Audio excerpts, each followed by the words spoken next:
BYD recently revealed the new Seagull, their electric mini car, which is a direct competitor for automakers in China, such as Toyota and Mazda, selling small cars like the Toyota Yaris. The BYD Seagull has been anticipated enormously by people all over China. In fact, people all over Europe. There are so many people that are excited to buy one of these cars. And when BYD revealed it only a few days ago at the Shanghai Auto Show, it revealed the prices. It then said it got tens of thousands of orders. Now, I'm sure you've heard the noise. People claim that BYD are falsifying their orders for their cars. I initially thought this wasn't true, but after hearing this information and seeing what's happened with the Seagull, I have to admit I am a little bit confused. Am I saying BYD is lying about their orders? No, but I am asking the question, why have they just done this? Hello my friends, welcome to the channel. I'm the Electric Viking. My name's Sam Evans, great to see you. Welcome to new subscribers to the channel. Phenomenal to have you. Here on this channel, I talk about lots of different electric car brands, of car brands in general, and about the automotive market. BYD are clearly the second best selling electric vehicle company in the world. The media will tell you they're first, but I don't count a plug-in hybrid. A plug-in hybrid is actually technically a gasoline-powered car. You're carrying around a petrol tank. Most people use them as a gasoline-powered car. It's proven from studies that the majority of people that have them don't use them on their battery pack. So yes, BYD sell a lot of electric cars and they sell a lot of plug-in hybrids. Around about 50% of the cars they sell are plug-in hybrids and the other 50% are fully electric. But either way, who cares? My point is here, BYD are doing incredibly well. And whether or not they are falsifying some small number of their orders, it could be, it's possible. This has happened before, it'll happen again. Truthfully, automakers do this in all kinds of creative ways. They do this constantly, so that's no real big shock. What to me though is the strange thing about this is, yeah, the YouTube videos that people have made showing car parks full of BYD cars and showing the BYD mothballing the cars, that's all fake. That's all 100% fake. If you believe that stuff, sorry, please don't email me. The people email me this stuff saying, hey, look, I told you there's this Chinese clickbaiter. He's an expert in the industry and he's proven that BYD are falsifying their car sales. Look at this video.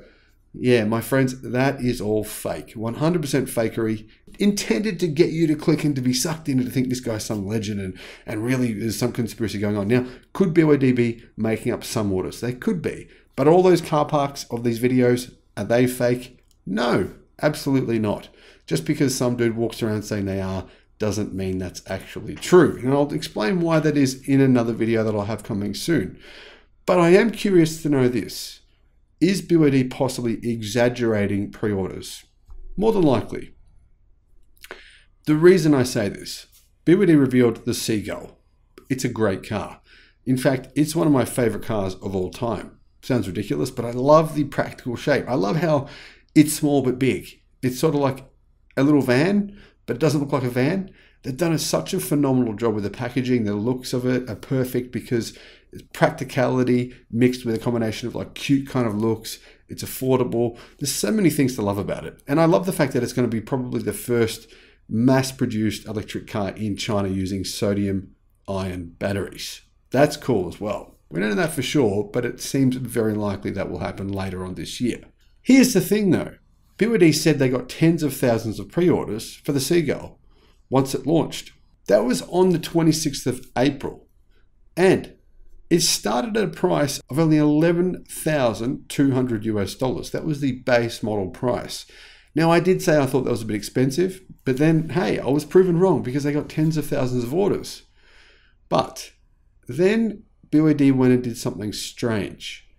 Within 48 hours of this vehicle being released and BYD saying it had massive demand, people loved it as they should, this thing looks fantastic, they reduced the price again, straight away. That just seems weird, right? You just took all these orders from people and all of a sudden you said to them, no. Thanks for the order. Everyone loves this car, but we're going to just reduce the price even more. Now, I understand them doing this after say 6 months or 3 months of the car being around, but not 48 hours after the car goes on sale and you say that everyone wants one and you've taken tens of thousands of pre-orders. Something just doesn't add up. it really doesn't make sense to me that BYD would instantly reduce the price. And it's not by a small amount. This is a pretty big percentage. This is 7%. 7% sounds like peanuts, but 7% on a car that costs $10,000 is actually massive. It's nearly $600 on a car that costs now $10,600. It's a pretty big percentage, right? And what about the specs of the car? Well, it comes with a single motor in the front, 74 horsepower. By the way, a lot of manufacturers are moving away from front-driven motors. There's a good reason for that in electric cars. In a lot of ways, they make more sense in the rear now, which is a bit weird for people to understand that, because in the past that wasn't the case. But I made a video on why that is, and why Hyundai, Volkswagen, and some other automakers, MG, say that actually rear-driven motors in EVs make more sense. I'll put a link in the description to that video. Anyway, 74 horsepower, 135 newton meters, 130 kilometer an hour top speed. That's all you need, really. And it has a 38.9 kilowatt hour battery pack, which will give it a range of 405 kilometers on the CLTC cycle, probably 350 kilometers in the real world. Pretty good car, right? Another thing, it's got BYD's lithium iron phosphate blade battery. Really good battery packs. No, they're not burning to the ground like people are trying to say that they are.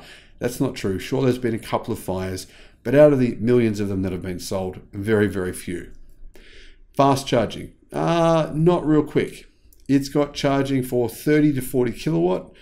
However, that does mean because of the small battery pack, you can still charge it from 30 to 80% in 30 minutes. But I think the charging speed should be faster than that. Let me know if you agree or you disagree. The Vitality Edition base model, 73,800 yen, about $10,600. The mid-spec version, $700 more, $11,400. And the Flying Edition is $13,000 flat. So the most expensive version of this car is $13,000, which I think is an absolute bargain. Now, it's quite a bit bigger than the Wuling Hongwei Mini EV. And there is a sodium-ion battery version of this car coming, apparently in either the third or the fourth quarter of this year. As for dimensions, the interior size will be similar to a Toyota Corolla. I know you're saying that's ridiculous because this car is clearly smaller than a Corolla. It is. But have a look at the packaging. Have a look at the way the car is designed. It's 3.8 meters long, 1.7 meters wide, and 1.5 meters tall. Wheelbase is 2.5 meters. It's got a 7-inch digital screen for the driver, and it's got an 11.1-inch infotainment screen in the middle of the car. Who are its direct competitors? Well, the Wuling Bingo, which is made by GM, Wuling, and SAIC in their tri-venture. Very similar car. It's cheaper though. It's got a 50 kilowatt motor, 333 kilometers of CLTC range, costs $8,700. And I pointed out that I thought BYD was pricing this car a bit too high when they first released the price. Well, what do you know? 48 hours later, the price has been reduced. Now, is this a great car? Yes. Is the price, in comparison to its rivals in China, slightly higher? Yes, but BYD has the name in China. Plus, this thing, it looks good. It does look the goods. I think BYD have put a lot of effort into this car, but I am very curious to know what your thoughts are. Am I making something out of nothing? I mean, is it likely they would have taken tens of thousands of pre-orders, and within 48 hours of the price being revealed and all those pre-orders flying in the door, they said, okay, we're going to reduce the price by a pretty significant amount? Do you think that's likely? Let me know your thoughts in the comments, and thank you for watching.